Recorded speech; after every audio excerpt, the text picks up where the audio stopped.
Hello दोस्तों, स्वागत है आपका हमारे YouTube चैनल टेटकट एकेडमी में। मैं हूं शशिकांत राय और आज का जो वीडियो है ये 94,000 प्राथमिक शिक्षक बहाली को लेकर के है और जिसमें जो है एक क्वेश्चन जो है हमेशा कमेंट बॉक्स में आता है, उसके बारे में यहाँ आज हम कुछ बात करने वाले हैं। और ये क्वेश्चन सिर्फ एक अभ्यर्थी नहीं, जितने भी अभ्यर्थी हैं सब लोग ये क्वेश्चन पूछते रहते हैं कमेंट बॉक्स में। और वो क्वेश्चन जो है ये है कि मेरा मेरिट इतना बन रहा है, मैं इस कैटेगरी में हूँ, मैंने इतना जगह आवेदन किया है, मेरा क्रमांक नंबर यहाँ पे इतना है, मेरी सीटें इतनी हैं, या मेरे जिस नियोजन इकाई मैंने आवेदन किया वहाँ पे जो सीटों की संख्या है वो इतनी है। इस तरीके से डिटेल्स में कमेंट लगा करके या लिख करके लोग पूछते हैं। तो लगभग मैं सबके आंसर जो है कम से कम 90% लोगों के तो आंसर मैं दे ही देता हूँ कि उनको क्या करना चाहिए क्या नहीं करना चाहिए। तो ये इसी के ऊपर जो है आज हम बात करने वाले हैं कि ये जो क्वेश्चन जो पुटअप होता है कि मेरा मेरिट इतना है, मेरा होगा कि नहीं होगा, यानी कि मेरा मेरिट जो है इतना बन रहा है, इतनी सीट इतना क्रमांक है, तो मेरा सिलेक्शन काउंसलिंग में जाने पर हो पाएगा कि नहीं हो पाएगा, या मुझे काउंसलिंग में जाना चाहिए कि नहीं जाना चाहिए। ऐसे जो है बहुत सारे क्वेश्चन जो है कमेंट बॉक्स में आते हैं, जिनको मैं आज यहाँ पर जो है एक या दो लाइन में आपको समझाने की कोशिश करूंगा कि आपको करना क्या है, आखिर आप क्या करें कि आपका जो है नियोजन हो पाए या नहीं होगा, ये तो बात की बात है, लेकिन आपको क्या करना चाहिए कि आपका सिलेक्शन जो है हो सके। तो पूरे वीडियो में लगभग यही बात आज हम करने वाले हैं, लेकिन एक बात आपसे कह देना चाहते हैं वीडियो शुरू करने से पहले, जो हम हमेशा कहते रहते हैं कि जो भी अभ्यर्थी हमारे चैनल पर नए हैं हमारे चैनल को जो है सब्सक्राइब कर सकते हैं, और सब्सक्राइब करने के लिए आपको क्लिक करना होगा सब्सक्राइब बटन पे, बेल आइकन पे प्रेस करिएगा और ऑल पे अगर आप क्लिक करेंगे तो आपको सारे वीडियो नोटिफिकेशंस मिलेंगे। और अगर आपको वीडियो नोटिफिकेशन सारे नहीं मिलते हैं तो आप टेटकट एकेडमी टाइप करके यूट्यूब में आप हमारे चैनल में जा सकते हैं और वहां से जो प्लेलिस्ट आपको देखनी हो आराम से देख सकते हैं। तो आइए शुरू करते हैं अपने आज का वीडियो कि इस क्वेश्चन का जवाब क्या है।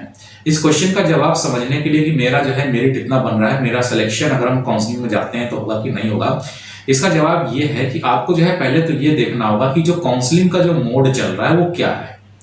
आप सभी लोग जानते हैं कि जो काउंसलिंग का जो मोड चल रहा है वो ओपन कैंप काउंसलिंग चल रहा है, और जो फर्स्ट फेज की जो काउंसलिंग हुई थी उसमें जो है काउंसलिंग सिस्टम थोड़ा सा एक साथ जो है कर दिया गया था, यानी कि उसमें जो है अलग सिस्टम था, और जो सेकंड फेज की जो काउंसलिंग शुरू की गई है उसमें कुछ अलग सिस्टम है।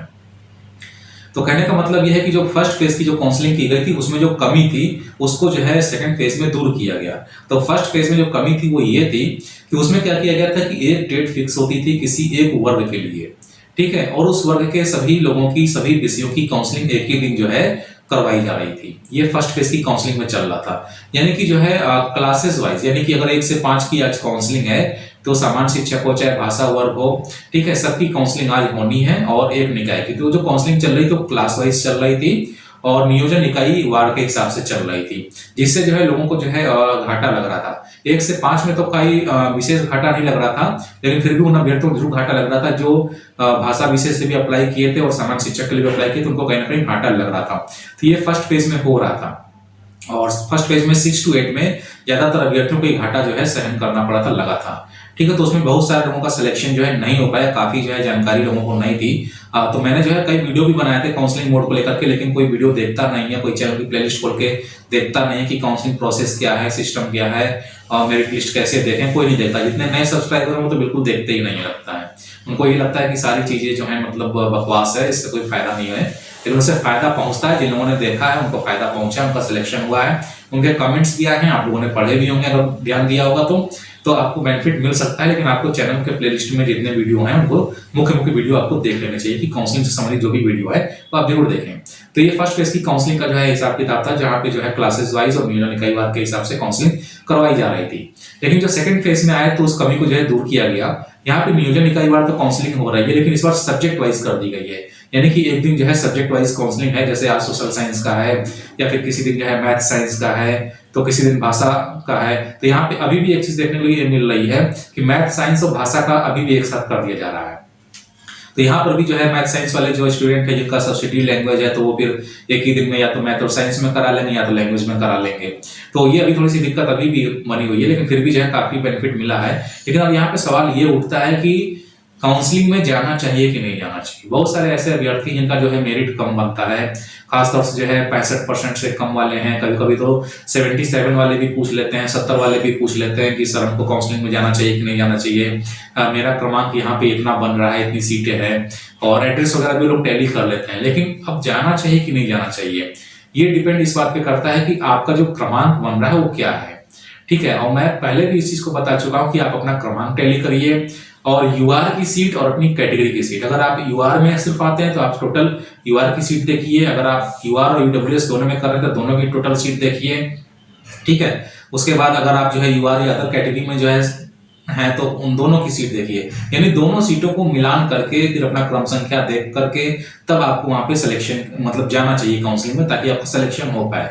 ठीक है, अब बात करते हैं वैसे अभ्यर्थियों की जिनका मेरिट बहुत ज्यादा कम है, तो उनको क्या करना चाहिए। तो उनको घर में बैठने की जरूरत नहीं है, उनको भी काउंसलिंग में पार्टिसिपेट लेना चाहिए। ठीक है, आपका चाहे 55 बनता हो, चाहे 65 बनता हो, चाहे 60 बनता हो, चाहे 64 बनता हो, आपको काउंसलिंग में जाना है, क्योंकि किस्मत कभी भी आपका साथ दे सकती है। अगर वहां पे कैंडिडेट नहीं आया तो आपका सिलेक्शन हो जाएगा। तो ये नहीं करना है कि जो है सर जो है मेरा मेरिट इतना कम है तो मुझे काउंसलिंग करानी चाहिए कि नहीं करानी चाहिए। आपको काउंसलिंग करानी चाहिए, आप बिल्कुल काउंसलिंग कराइए जाकर के। ठीक है, काउंसलिंग इसीलिए हो रही है, इसीलिए ओपन कैंप काउंसलिंग जो है करवाई गई है कि हो सकता हो कि जिस अभ्यर्थी ने जहां आवेदन किया है वहां पे कम अभ्यर्थी पहुंचे और कहीं पे बहुत ज्यादा भीड़ हो जाए। तो जहां पे ज्यादा भीड़ हो जाती है वहां हाई मेरिट चली जाती है, जहां पे कम भीड़ होती है तो वहां पे लो मेरिट भी चली जाती है। तो आप सभी लोग को काउंसलिंग कराना चाहिए, चाहे आपका मेधांक 40 बन रहा हो चाहे 41 बन रहा हो, आपको जरूर जाना चाहिए। ठीक है, तो इसमें आपको बस इतना ही मुझे समझाना था कि काउंसलिंग में आपको जाना है। ठीक है, बिल्कुल जो है ये नहीं कहना है कि मुझे नहीं जाना है, मेरी मेरिट कम है तो हम नहीं जाएंगे। काउंसलिंग में आपको जाना चाहिए और जरूर जाना चाहिए, क्योंकि अगर किस्मत ने साथ दिया तो आपकी काउंसलिंग भी हो जाएगी और आपको ज्वाइनिंग भी मिल जाएगा। तो उम्मीद है कि ये इन्फॉर्मेशन आपको पसंद आएगी। वीडियो को पसंद आए तो वीडियो को लाइक करिएगा, शेयर करिएगा, चैनल को सब्सक्राइब करना ना भूलिएगा। तो जल्दी मिलते हैं अपने नए वीडियो के साथ में, तब तक के लिए इजाजत दीजिए, धन्यवाद।